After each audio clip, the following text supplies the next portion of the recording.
The scorching sun beat down on the empty streets of Fort Carson, Colorado, as Staff Sergeant James Mitchell stood motionless in front of his childhood home.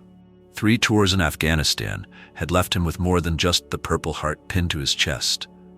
They'd left him with wounds that ran far deeper than any bullet could reach. The modest 2-story house, with its peeling white paint and creaking porch steps, felt like a stranger's dwelling now. His hands trembled as he reached for the doorknob, the simple brass fixture somehow feeling heavier than any weapon he'd ever carried. 6 years of war had changed everything. The neighborhood kids no longer played street hockey in the cul-de-sac, their laughter replaced by an eerie silence that reminded him too much of the moments before an ambush. Or maybe they were still there, and he was the one who had changed too much to notice them anymore. The diagnosis still rang in his ears. Severe PTSD, depression, anxiety disorder. The military doctors had handed him a stack of prescriptions and pamphlets, but none of them could silence the screams that haunted his nights or ease the crushing loneliness that followed him like a shadow. His unit, his brothers, were scattered across the country now, some still serving, others trying to piece their lives back together like he was, and some would never come home at all. Inside, the house felt like a museum of a life he barely recognized.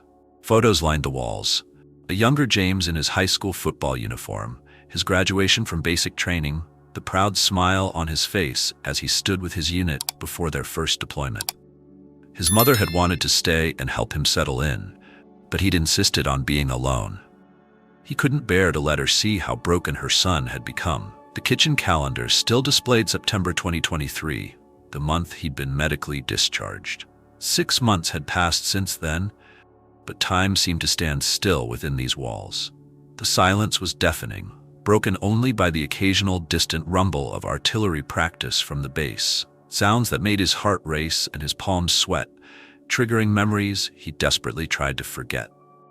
James's routine became a monotonous blur. Wake up from nightmares, take medications, attempt to eat, sit in the backyard staring at nothing, try to sleep, repeat. The VA counselor called it readjustment period, but it felt more like being trapped in limbo, neither here nor there, neither soldier nor civilian. Just lost. The neighbors kept their distance, their awkward smiles and whispered conversations, making it clear that news of his condition had spread through the tight-knit military community. He'd caught fragments of their discussions. Shell shock. Poor boy. Such a shame. Used to be so outgoing. Their pity was worse than their fear, and he retreated further into his isolation. Each night he would sit on his back porch, staring into the darkness that seemed to mirror the void inside him. The stars above Fort Carson twinkled just as they had in Afghanistan, but here they offered no comfort, no direction. He'd survived 3 tours only to find himself fighting a different kind of war back home. A war against the memories, against the guilt of surviving when others hadn't, against the crushing weight of trying to remember who he was before the war had reshaped him.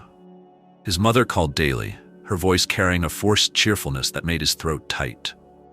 She'd tell him about his sister's kids, about the church bake sale, about normal life continuing as if the world hadn't shattered and reformed into something unrecognizable. He'd grunt responses, knowing she was trying to build bridges across a chasm he wasn't sure could be crossed anymore. One morning, as James sat on his back porch watching the sunrise, one of the few moments of peace he could find, he heard a sound that would change everything. It wasn't the crack of gunfire or the thump of helicopters that usually plagued his thoughts. It wasn't the whispered concerns of neighbors or the forced optimism of well-wishers. It was softer, almost tentative, the quiet whimper of a dog. Through the morning mist, a German shepherd emerged like a ghost at the edge of his property. The dog's ribs were visible through matted fur, its ears alert, but tail tucked low. Combat instincts kicked in as James assessed the animal. Male, probably 2 or 3 years old, signs of abuse or neglect evident in the way it favored its left hind leg. But it was the dog's eyes that stopped James cold, deep brown and haunted, carrying the same wariness he saw in his own reflection every morning. The German shepherd maintained its distance, watching James from behind the overgrown hydrangea bushes his mother had planted years ago. James noticed how the dog flinched at sudden movements, how it scanned its surroundings with military precision, marking exits and potential threats. These weren't the behaviors of a normal stray. This dog had seen things, survived things, just like him. That first morning, James did something he hadn't done since returning home. He went inside and made a deliberate plan. He pulled out one of his mother's old casserole dishes, filled it with water, and found some leftover turkey from the sandwich he'd barely touched the day before. Moving with the slow, deliberate motions he'd used to approach civilians in war zones, he placed the offerings at the bottom of his porch steps. The dog watched him retreat back to his chair, those intelligent eyes never leaving James's face. Hours passed in silent communion, neither moving, both understanding the delicate nature of trust. As the sun climbed higher, the dog finally approached the offerings, each step calculated and ready for retreat. James found himself holding his breath, recognizing the courage it took to approach a stranger after trauma had taught you that the world wasn't safe. Days fell into a new routine. Each morning, James would set out fresh water and food, gradually moving the dishes closer to his position on the porch. The dog would appear like clockwork, ghosting out of the shadows as the first rays of sunlight painted the Colorado sky. Sometimes James would talk to him, his voice rough from disuse. He told the dog about Afghanistan, about the friends he'd lost, about the nightmares that wouldn't let him sleep.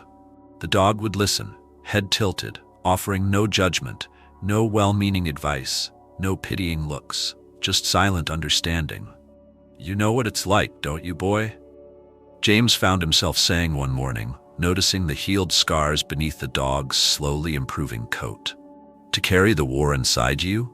The German Shepherd's ears perked up at his voice, and for the first time, its tail gave a slight wag. That small gesture of trust brought tears to James's eyes, the first he'd allowed himself to shed since returning home. The nightmares still came, but now they had a different ending. Instead of being trapped alone in the darkness of his memories, James would wake to find the dog had somehow made its way onto his porch, keeping silent vigil through the night. Its presence anchored him to reality, reminding him that he wasn't back in that dusty village where he'd lost half his unit. As spring progressed, James noticed subtle changes in both himself and his canine companion. The dog's coat began to shine, muscles filling out over once prominent ribs, and James found himself leaving the house more often, if only to buy proper dog food and supplies. He'd never officially adopted the dog. Somehow that felt too presumptuous, too normal for what they shared. But piece by piece, evidence of the dog's presence accumulated. A water bowl on the porch, a worn tennis ball in the yard, paw prints in the morning dew on his deck. The neighbors noticed too. Their whispers changed from pitying to curious as they watched James and the dog during their careful morning rituals. Children who had once crossed the street to avoid the haunted soldier now asked their parents if they could pet the beautiful German Shepherd. James always declined, protective of his companion's space, understanding too well how unwanted attention could feel like an assault. But the real challenge came during thunderstorms. The first one caught them both off guard. A fierce Colorado spring storm that rolled in from the mountains like artillery fire. James found himself on the floor of his living room, hands pressed against his ears, heart pounding as thunder crashed overhead. Each boom sent him spiraling back to the firefight that had earned him his Purple Heart. To the moment when an IED had torn through his best friend's Humvee, to the screams that still echoed in his dreams. The German Shepherd's reaction was equally intense. The dog paced the porch, whining softly, its own trauma evident in trembling muscles and wild eyes. Through the haze of his panic, James saw himself reflected in the animal's fear. Without thinking, he crawled to the screen door and pushed it open. The dog hesitated for just a moment before darting inside, pressing itself against James's side, its warm weight anchoring him to the present moment. They spent that night on the floor together, two wounded warriors finding solace in each other's presence.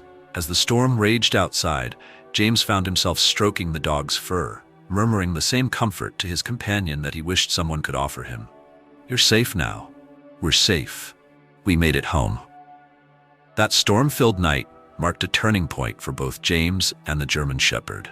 As morning light filtered through the windows, James found himself studying the dog who had stayed faithfully by his side through the darkness. In those early dawn hours, he made a decision that would change both their lives. This dog needed a name, an identity beyond his past trauma, just as James needed an identity beyond the broken soldier. "Shadow," he whispered, and the dog's ears perked up immediately. "Because you've been following me, watching over me, and maybe because we're both trying to step out of the shadows of our past." The newly named Shadow responded with a gentle nudge of his nose against James's hand, as if accepting this new chapter in his life. The decision to officially adopt Shadow came with its own challenges. The local vet's office was a battlefield of new anxieties. Fluorescent lights that buzzed too loudly, too many people in too small a space, the acrid smell of antiseptic that brought back memories of field hospitals. But Shadow's presence kept James grounded. The warm pressure of the leash in his hand, a constant reminder that he wasn't alone anymore. The vet's examination revealed more about Shadow's past. Evidence of old injuries consistent with abuse, signs of malnourishment, and a badly healed leg fracture that explained his slight limp. But she also found something else, a military-grade microchip. Shadow, it turned out, had once been a military working dog, trained for combat operations before being reported missing in action during a training exercise 2 years ago. This revelation hit James like a physical blow. No wonder they understood each other so well. They'd walked the same paths, worn the same uniform, carried the same burdens. Shadow wasn't just a stray who needed help. He was a fellow soldier who'd found his way home.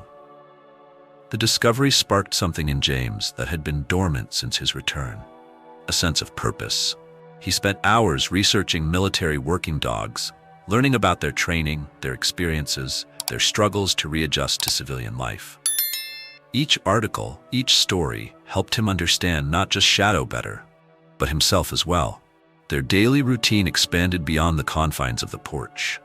Short walks became longer excursions, each step a small victory over the anxiety that had kept James prisoner in his own home. Shadow's military training showed in the way he naturally fell into a protective position, always slightly ahead and to James's left, constantly scanning their surroundings. It should have reminded James of patrol duty, should have triggered those dark memories, but instead it felt like having a battle buddy again. Someone who had his six, no matter what. The transformation didn't go unnoticed. James's mother, during her weekly visits, began to see glimpses of her son returning. His VA counselor noted improvements in his engagement and willingness to discuss his experiences. But the most significant change came during one of their morning walks, when they encountered a group of veterans at the local park. The men were gathered around a picnic table, some in wheelchairs, others standing with the help of prosthetics or canes. James would have normally avoided such a group, but Shadow had other ideas. The German Shepherd gently but firmly guided James toward them, as if sensing that these were people who would understand. One of the veterans, an older man with a Vietnam service ribbon on his jacket, recognized Shadow's bearing immediately. "Military working dog?" he asked, and for the first time in months, James found himself engaging in a real conversation. The words came easier when speaking to others who understood, who had walked similar paths. The group, it turned out, was part of a veteran support network that used animal therapy to help returning soldiers cope with PTSD. They shared stories of their own service animals, dogs, horses, even a parrot, and how these companions had helped them find their way back to life. Shadow sat attentively throughout the conversation, as if he too was absorbing the tales of healing and hope. As they talked, James found himself opening up about his own struggles, not just the big traumas of combat, but the small daily battles. The way certain sounds triggered flashbacks, how crowds made his skin crawl, the guilt of surviving when others hadn't. And for the first time, he didn't feel judged or pitied. These men nodded in understanding, offered quiet words of support, and shared their own strategies for coping. Before they left, the group's leader handed James a card. "We meet every Wednesday," he said, "and we could use someone with your experience, both with combat operations and with working dogs. These younger vets coming home now, they need to see that there's a way forward. You and Shadow, you could help show them that." Walking home that day, James felt something he hadn't experienced since before his last deployment. Hope. Not the forced optimism of his doctors or the desperate cheerfulness of his family, but real, solid hope, built on the foundation of understanding and purpose that Shadow had helped him find. The transformation that began with a chance encounter in James's backyard blossomed into something neither he nor Shadow could have anticipated. Their first visit to the Veterans Support Group marked the beginning of a new mission, one that would help not just themselves, but countless others struggling to find their way home from war. James and Shadow became regular fixtures at the Wednesday meetings.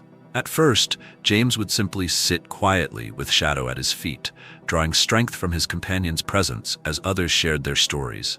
But gradually he found his voice. He talked about the ambush that had taken his best friends, about the weight of survivors' guilt, about the darkness that had nearly consumed him. And always, as he spoke, Shadow would press closer, offering silent support and unwavering loyalty. The group's leader, Mike, a Vietnam veteran who'd worked with service dogs for decades, saw something special in their bond. He approached James with an idea: training Shadow to become a certified service dog. The process would be challenging. Shadow's own trauma meant he had issues to work through, but his military background gave him a unique advantage.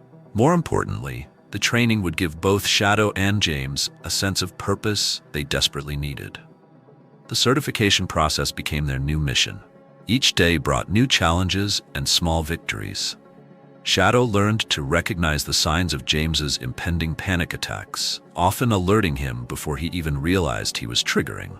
He would press his body against James's legs during anxiety-inducing situations, providing grounding pressure that kept him connected to the present moment. In return, James helped Shadow overcome his own fears, of loud noises, of sudden movements, of being left alone. Their training sessions at the local VA hospital attracted attention. Other veterans, seeing the remarkable partnership between the former soldier and the former military working dog, began asking questions. Some brought their own service dogs to train alongside them. Others, still struggling with the idea of accepting help, would watch from a distance, drawn by the visible transformation in both man and dog. Word spread through the military community. A local news station ran a story about the wounded warrior and his canine battle buddy who were helping other veterans find hope. The piece caught the attention of military brass, and soon, James and Shadow were invited to speak at Fort Carson's PTSD awareness programs. Standing before groups of soldiers, James would share their story while Shadow demonstrated the incredible ways service dogs could help veterans cope with trauma. But it was in the quiet, one-on-one moments that they made the most difference.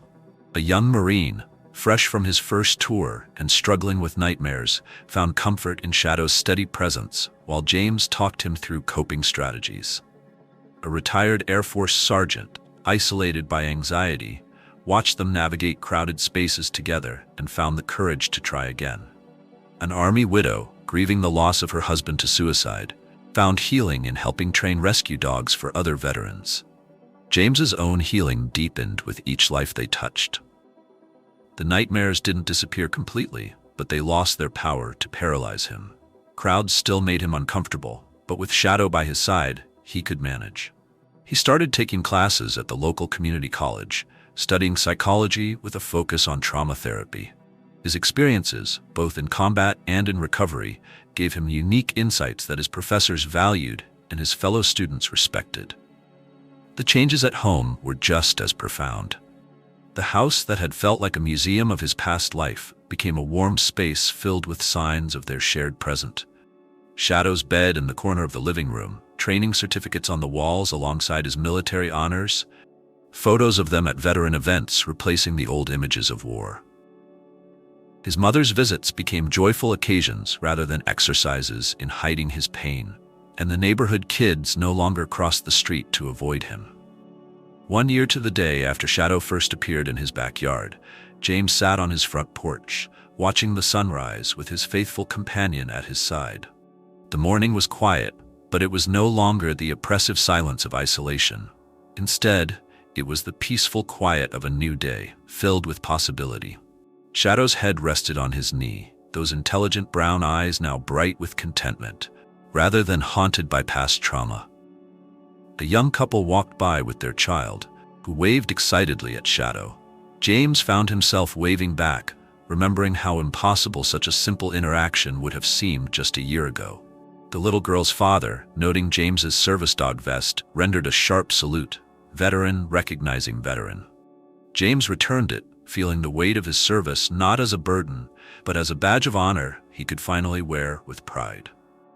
They say that time heals all wounds, but James and Shadow discovered that it's not time alone that brings healing.